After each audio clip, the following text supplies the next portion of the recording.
Hello friends, good morning to all of you. कुछ important current affairs को discuss करते हैं। हाल ही में एसबीआई जनरल इंश्योरेंस के एमडी एंड सीईओ को अपॉइंट किया गया है, जिनका नाम क्या है? पारितोष त्रिपाठी जी। ये किसको सक्सीड करने जा रहे हैं? पीसी कांडपाल जी को ये सक्सीड करने जा रहे हैं, क्योंकि पीसी कांडपाल जी को अब डिप्टी मैनेजिंग डायरेक्टर बना दिया गया है। तो इंपॉर्टेंट नेम होगा, पारितोष त्रिपाठी जी को एसबीआई जनरल इंश्योरेंस का एमडी एंड सीईओ अपॉइंट किया गया है। नेक्स्ट हमारा सीबीएसई से रिलेटेड काफ़ी इंपॉर्टेंट एक न्यूज़ है। सीबीएसई ने हाल में एक पोर्टल लॉन्च किया है, जिसका नाम क्या है? परीक्षा संगम। इस पोर्टल का नाम क्या है? परीक्षा संगम। ये इनके ऑफिशियल वेबसाइट पे जो एक अलग से एक पोर्टल को ऐड किया गया है, परीक्षा संगम .cbse.in।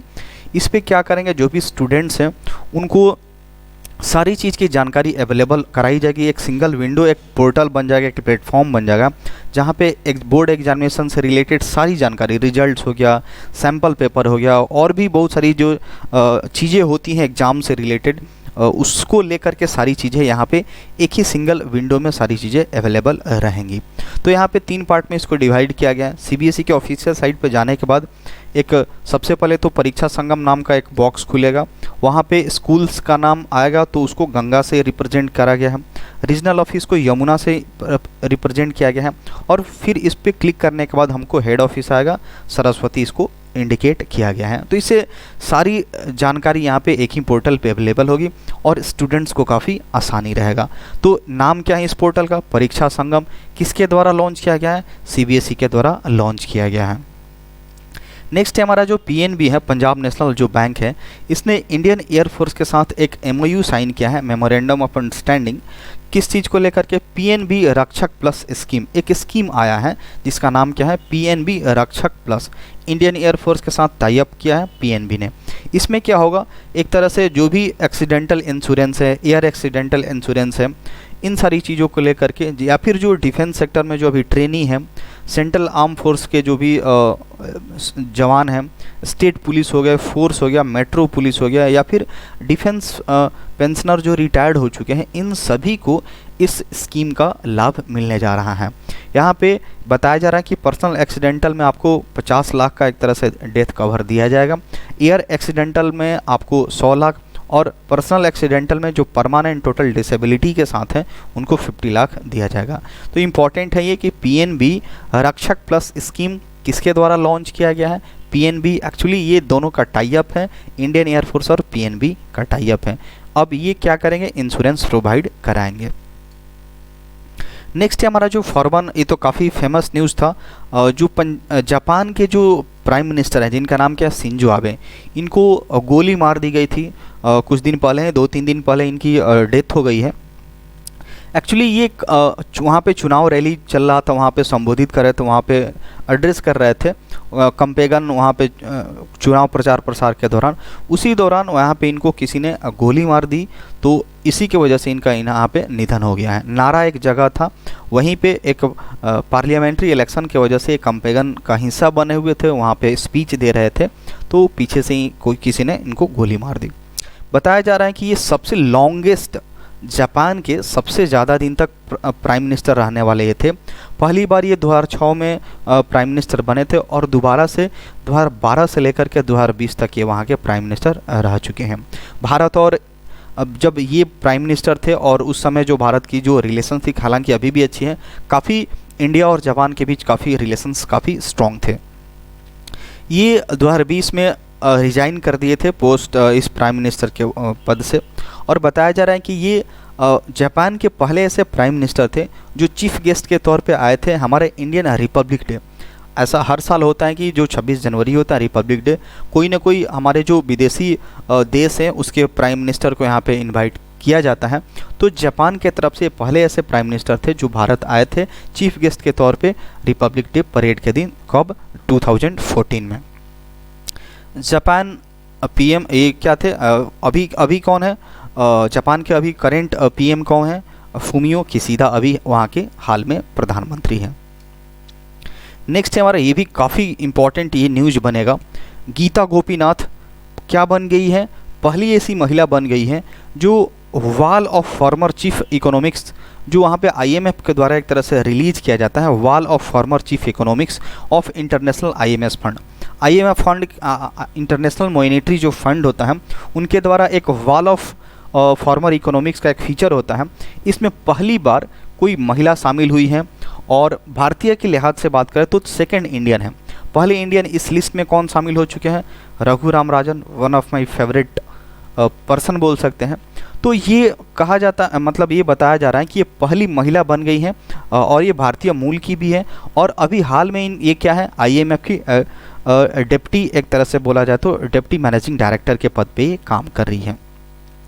ये आईएमएफ की चीफ कब रह चुकी थी? अक्टूबर 2018 से आईएमएफ की चीफ रह चुकी थी और लास्ट ईयर दिसंबर में ही इनको डिप्टी मैनेजिंग डायरेक्टर बना दिया गया है किसका? इंटरनेशनल मॉनेटरी फंड का। तो ये रघुराम राजन जी क्या थे? पहले इंडियन थे जो इस आईएमएफ के वाल ऑफ फॉर्मर इकोनॉमिक्स में शामिल थे और ये सेकेंड भारतीय है और वोमेन पहली है। बताया जा रहा है कि अगर रघुराम राजन की बात करें तो आईएमएफ के चीफ वो कब से कब तक रहते? 2003 से 2006 तक ही आईएमएफ के चीफ रह चुके हैं। और अभी बात करें आईएमएफ के न्यू इकोनॉमिस्ट अभी कौन है? पेरी ओलिवर अभी वहाँ के आईएमएफ के चीफ इकोनॉमिस्ट अभी हैं। तो काफ़ी इंपॉर्टेंट ये होगा। गीता गोपीनाथ भारतीय मूल की ही हैं और इनको आईएमएफ के wall of former chief economics में इनको शामिल किया गया है। पहली भारतीय महिला है और सेकंड इंडियन है। पहले इंडियन कौन थे? रघुराम राजन जी। नेक्स्ट है, गूगल ने अनाउंस किया है स्टार्टअप स्कूल इंडिया इनिशिएटिव। एक इनिशिएटिव शुरू किया गया है गूगल के द्वारा। ये गूगल फॉर स्टार्टअप इनिशिएटिव के तहत इसको भी लॉन्च किया गया है। यहाँ पे बताया जा रहा है कि इस प्लेटफॉर्म पे जो भी इन्वेस्टर्स इस आएंगे और भी जो सक्सेसफुल एंटरप्रेन्योर्स हैं या प्रोग्रामर्स हैं इस प्लेटफॉर्म के जरिए जुड़ेंगे और इसका एम क्या रखा गया है कि 10,000 स्टार्टअप इस प्रोग्राम के जरिए पूरा का पूरा कंप्लीट हो जाए। 10,000 स्टार्टअप का यहाँ पे टारगेट रखा गया है। एक्चुअली ये 9 सप्ताह का 9 हफ्ते का एक प्रोग्राम चलेगा जो कि वर्चुअली डिलीवर्ड किया जाएगा। और ये काफ़ी इंपॉर्टेंट है कि इंडिया जो है थर्ड लार्जेस्ट स्टार्टअप इकोसिस्टम दुनिया का है और 100वां यूनिकॉर्न कौन बन गया है? ओपन एक नियो बैंकिंग फिनटेक पोर्टल है जो कि 100वां यूनिकॉर्न बन गया। यूनिकॉर्न क्या होता है? एक ऐसी स्टार्टअप कंपनी, एक ऐसी इनोवेटिव कंपनी जिसका $1 बिलियन हो जाता है उसका नेटवर्थ, तो उसको हम लोग क्या बोलते हैं? यूनिकॉर्न। डेकाकॉर्न क्या होता है? ऐसी कंपनी जिसका नेटवर्थ आपका 10 बिलियन हो जाता है, $10 बिलियन, तो उसको हम लोग डेकाकॉर्न बोलते हैं। तो गूगल के द्वारा स्टार्टअप स्कूल इंडिया इनिशिएटिव को लॉन्च किया गया है। नेक्स्ट की बात करें तो टीवीएस के जो आर दिनेश हैं इनको क्या अपॉइंट किया गया है? सीआईआई का इनको प्रेसिडेंट नियुक्त कर लिया गया है 2022-23 के लिए। तो ये क्या है? वाइस चेयरमैन है टीवीएस मोटर के, जिनका नाम क्या है? आर दिनेश जी। इनको जो कॉन्फेडरेशन ऑफ इंडियन इंडस्ट्री जिसको सीआईआई बोलते हैं, इनको प्रेसिडेंट डेजिग्नेट पे इनको अपॉइंट कर लिया गया है। ये बताया जा रहा है कि सीआईआई के चेयरमैन थे 2018 से लेकर के 2019 तक, बट अभी इनको चेयरमैन से क्या प्रेसिडेंट अपॉइंट कर दिया गया है। संजीव पुरी के क्या है? आईटीसी के चेयरमैन और मैनेजिंग डायरेक्टर हैं, वो सीआईआई के वाइस प्रेसिडेंट के तौर पे बने रहेंगे। और जो संजीव बजाज हैं चेयरमैन और मैनेजिंग डायरेक्टर बजाज फिनसर्व के हैं, ये इनको कब से बनाया जाएगा प्रेसिडेंट? इनको 2022 से लेकर के 23 तक इनको बनाया जाएगा। सीआईआई का हेडक्वार्टर कहाँ देखने को मिलता है? हमारा न्यू दिल्ली में इसका हेडक्वार्टर है। तो इम्पोर्टेंट क्या है? टीवीएस के जो आर दिनेश हैं अभी इसके पहले वो क्या थे? एग्जीक्यूटिव वाइस चेयरमैन थे। इनको CII that means confederation of Indian industry का प्रेसिडेंट बना दिया गया है। नेक्स्ट बात करें जो फॉर्मर सीईओ नीति आयोग के, जिनका नाम क्या है? अमिताभ कांत जी। अब इनको क्या किया गया है? G20 का शेरपर इनको नियुक्त किया गया है। अब इसके पहले पीयूष गोयल जी मतलब G20 के शेरपा के तौर पे नियुक्त हुए थे, बट अभी इनको रिप्लेस करके यहाँ पे अमिताभ कांत जी G20 जो होगा उसके शेरपा के तौर पे ये अपॉइंट हुए हैं, मतलब हेड वहीं करेंगे इस G20 का। ये इंडिया कब होल्ड करने जा रहा है? G20 की जो प्रेसिडेंसी है इंडिया होल्ड करने जा रहा है 1 दिसंबर 2022 से लेकर के 30 नवंबर 2023 तक ये चलने वाला है। बताया जा रहा है कि ये जो नीति आयोग के सीईओ कब से कब तक रह चुके थे? 2016 से लेकर के 2022 तक ये रह चुके थे। G20 लीडर्स की समिट 2023 कौन करने वाला है? जो G20 लीडर्स का जो समिट 2023 में होगा वो इंडिया करने जा रहा है। 2024 का कौन करेगा? ब्राज़ील करेगा। 2025 का कौन करने जा रहा है? साउथ अफ्रीका करने जा रहा है। नेक्स्ट है IFAD इसके हाल ही में प्रेसिडेंट अपॉइंट किया गया है। IFAD क्या होता है? International fund for agricultural development. इसके प्रेसिडेंट किसको नियुक्त प्रेसिडेंट यहाँ पे नियुक्त किया गया है अल्वारो लारियो को यहाँ पे IFAD का प्रेसिडेंट नियुक्त किया गया है। एक्चुअली ये इंटरनेशनल फिनेंशियल इंस्टीट्यूशन है एंड स्पेशलाइज यूनाइटेड नेशंस की एक एजेंसी है। खास करके ये रूरल इकोनॉमिक और food security and climate change को लेकर के काफ़ी फोकस्ड रहता है। इसकी फाउंडेशन की बात करें, एस्टेब्लिशमेंट कब हुआ था? 1977 में। और इसका head quarter that means IFAD international fund for agriculture development का हेड क्वार्टर आपको कहाँ मिलता है? रोम, जो कि इटली में है। तो नेम इंपॉर्टेंट होगा, अल्वारो लारियो, जो कि IFAD के प्रेसिडेंट अपॉइंट किए गए हैं 4 साल के लिए। अगर बात करते हैं महाराष्ट्र ने क्या किया है? जो स्टार्टअप्स हैं, स्टार्टअप्स के मामले में सबसे टॉप पे महाराष्ट्र ही है। यहाँ पे लगभग यहाँ पे बताया जा रहा है कि 13,541 एक्टिव स्टार्टअप हैं। टोटल अगर बात करें तो इंडिया में अगर टोटल अप्रूव्ड बात करें तो 73,205 है। इसमें से 13,541 महाराष्ट्र में ही है। तो अगर शेयर की बात करें तो 18% टोटल स्टार्टअप का महाराष्ट्र में ही है। सेकंड पे हमारा है कर्नाटका एंड थर्ड वन पे क्या है? दिल्ली है। कर्नाटका में 8902 है और दिल्ली की बात करें तो 8670 यहाँ पे स्टार्टअप की बात है। तो स्टार्टअप्स के मामले में महाराष्ट्र सबसे टॉप पे है। सेकंड पे हमारा कर्नाटका है और थर्ड पे हमारा दिल्ली है। नेक्स्ट की बात करें तो जो दिल्ली गवर्नमेंट है उन्होंने एक तरह से बोला जाए तो एक मिशन को लॉन्च किया है। एक नाम क्या है? मिशन कुशल कर्मी। इस एक तरह से स्कीम बोल सकते हैं, मिशन बोल सकते हैं। इसका नाम क्या रखा गया है? मिशन कुशल कर्मी। ये क्या करेगा? जो भी कंस्ट्रक्शन वर्कर है, जो भी यहाँ पे बिल्डिंग बनाने का निर्माण करते, बिल्डिंग का निर्माण करते हैं, उनको लेकर के यहाँ पे एक क्या बोला जाएगा? एक ट्रेनिंग प्रोवाइड करी जाएगी, उनको स्किल करने के किया जाएगा। इस मिशन के तहत मिशन कुशल कर्मी दिल्ली सरकार के द्वारा इसको लॉन्च किया गया है। इनको काफ़ी टेक्निकल या फिर जो भी इससे रिलेटेड उनको सपोर्ट प्रोवाइड किया जाएगा।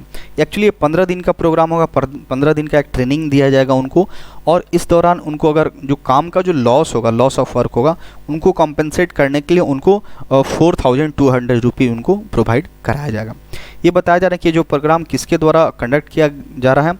Delhi skill and entrepreneurship university, Simplex and NAREDCO and India vision foundation के द्वारा इसको कंडक्ट किया जाएगा। तो मिशन कौशल कर्मी ये दिल्ली सरकार के द्वारा लॉन्च किया गया है। जो भी कंस्ट्रक्शन वर्कर्स हैं उनको अप स्किल करने के लिए, उनको ट्रेनिंग प्रोवाइड करने के लिए। नेक्स्ट हमारा NMCG ने क्या किया है? अपना 8वां एडिशन ऑर्गेनाइज किया है, जिसका कौन सा एडिशन है? इसका नाम क्या है? इस igniting young minds rejuvenating reverse. यहाँ पे इनके द्वारा एक प्रोग्राम चल रहा है जिसका नाम क्या है? Igniting young minds rejuvenating rivers. जो भी रिवर्स को लेकर के जो साफ़ सफाई, उसके पोल्यूशन को कैसे कम किया जा सके, इसी को लेकर के इनका 8वां एडिशन है और इसको हाल ही में लॉन्च किया गया है। इसका थीम क्या रखा? अफॉरेस्टेशन इसका थीम रखा गया है। एम यही है कि जो भी युवा लोग हैं उनको एक इस मिशन के जरिए कनेक्ट किया जाए, ताकि जो गंगा रिजुविनेशन को लेकर के जो भी इम्पोर्टेंट इशू हैं, जो भी गंगा और जो भी नदी है उससे रिलेटेड जो समस्याएं हैं उसको दूर करने की कोशिश करी जाए। नेक्स्ट है हमारा ऑबिचुअरी, निधन से रिलेटेड है। सेक्रेटरी जनरल थे ओपेक के, जिनका नाम क्या था? मोहम्मद बैरकिंडो। हाल ही में इनका निधन हो गया 63 ईयर्स की एज में। ये सेकेंड टर्म मतलब क्या था? दूसरी बार कब थे? इनका कार्यकाल एंड हो गया था जुलाई 31 2022 को। ओपेक के ये सेक्रेटरी जनरल रह चुके थे।